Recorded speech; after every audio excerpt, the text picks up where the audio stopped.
Coming up on the Watchman, Hezbollah vows endless war against Israel, and Turkey's president, Recep Tayyip Erdoğan, calls for the Islamic world to unite against the world's one and only Jewish state. Get the inside story next.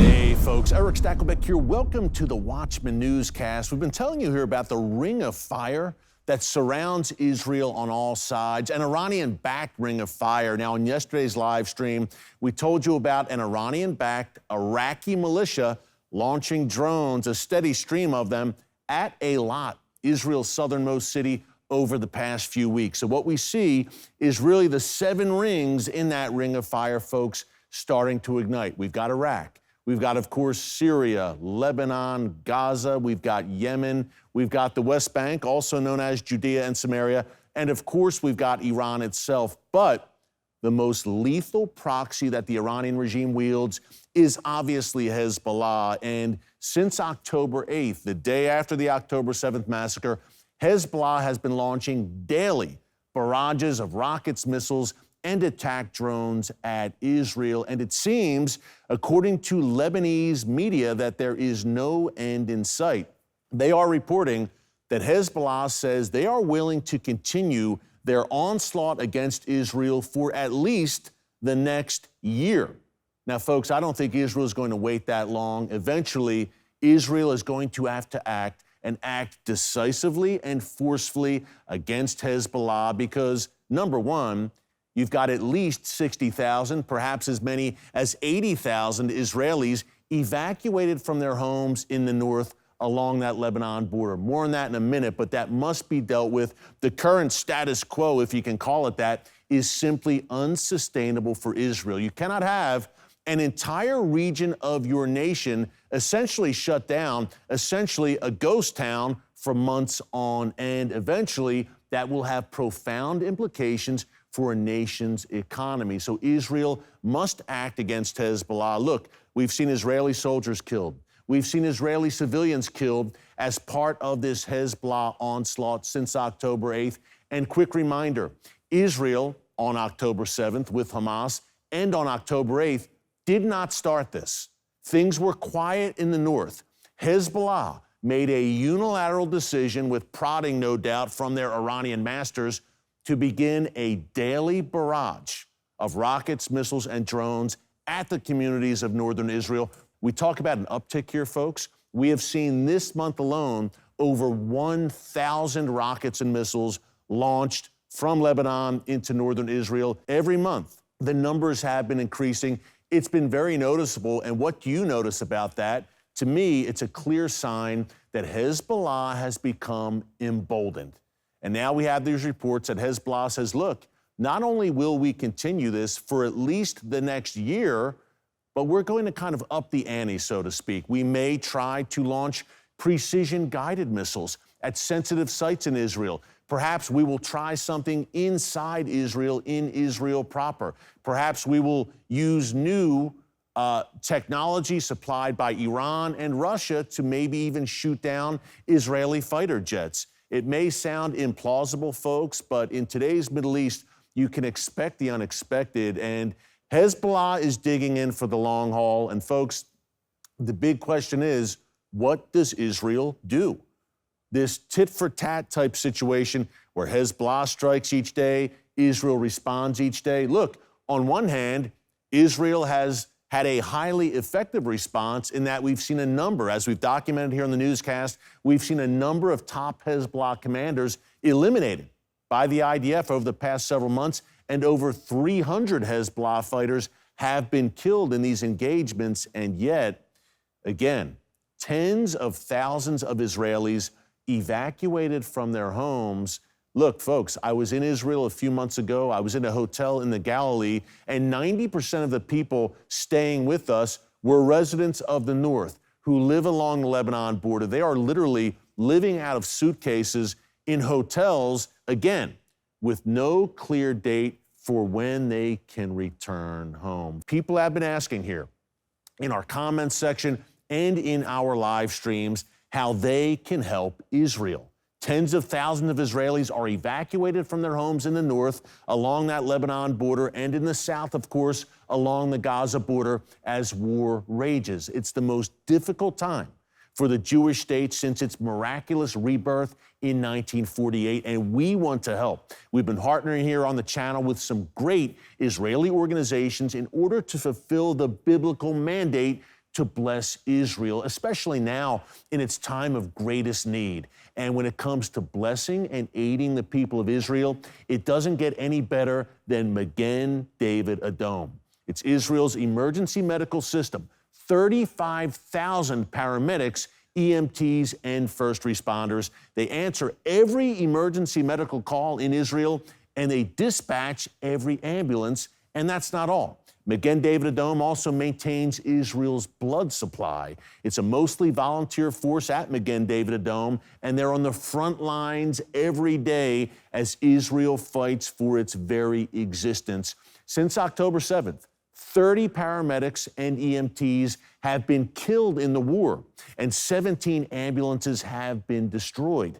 Now, Magen David Adom is authorized and mandated by the government of Israel to do this dangerous work, but it is almost exclusively donor-funded. Folks, I strongly encourage you to visit savinglivesinisrael.org and support Magen David Adom's life-saving work. Again, it's savinglivesinisrael.org, and it is God's work. Check them out. An incredible organization that I have seen firsthand in my many visits to Israel. Magen David Adom is always there on the front lines. Well, speaking of the front lines, we talk about, of course, the Lebanon border, and we know that a great northern war, that's what we've called it here in the newscast, is eventually coming. Israel, folks, will eventually be forced to deal decisively with this Hezbollah threat. It's a question not of if, but when, and that's what I hear in my interviews with Israeli military officials over the past few months. Look, eventually they know. They'd love to solve it diplomatically, the Hezbollah problem, but eventually they know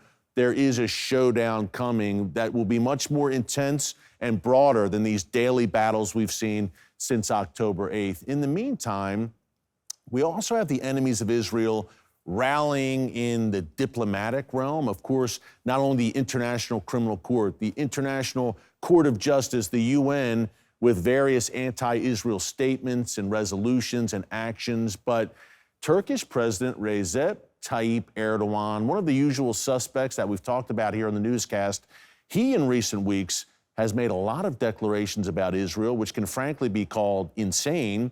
Number one, saying that Israel, after it's done with Gaza, is looking to invade Turkey. That's just one of his nuggets over the past few weeks that he's spewed out.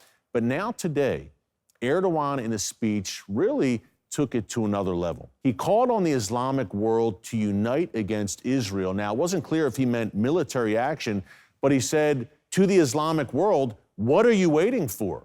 Seems to me that he's calling for a unified assault against Israel. Now, again, he may mean a unified Islamic diplomatic assault against Israel, but clearly these were incendiary comments by Erdoğan. Not only that, he said that Israel is a threat to all humanity, and he called Benjamin Netanyahu, the Israeli prime minister, a vampire.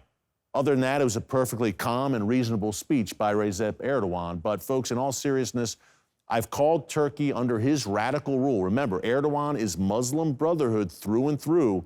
I've referred to Turkey under his rule as NATO in name only. And you can expect, if we're looking at this from a prophetic lens, you can expect for this to continue, for Erdoğan, as long as he's in power, under his rule, for Turkey to continue to go into this anti-Israel direction. It's very sad because for many years before Erdoğan took power in 2002, Turkey was a loyal friend and ally of Israel and of the United States. And remember, Turkey is no minor player in the region or in the world. They boast the second largest military in NATO behind only the United States. So folks, this bears watching. I mentioned prophetically, and I believe as the chess pieces move on the board that you'll see Turkey align more strongly with Iran and with Russia in these prophetic Bible times that we're living in. And the prophet Ezekiel lays this out. Chapters 38 and 39, funny name I know, but a name you need to know.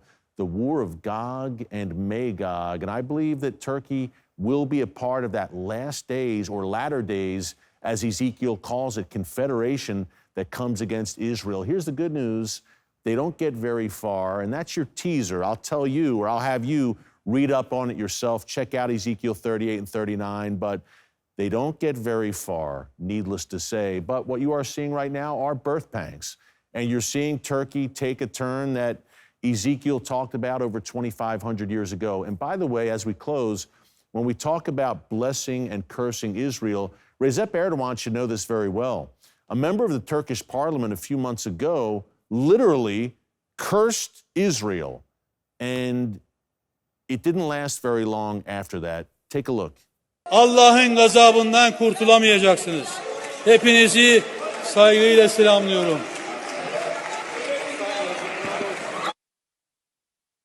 So, folks, what you see there is Genesis 12:3 in action in real time, the consequences of cursing Israel. Hey, quick reminder before we go, we've got obviously the channel here, the Erick Stakelbeck on TBN channel, where you see the Watchman Newscast every day.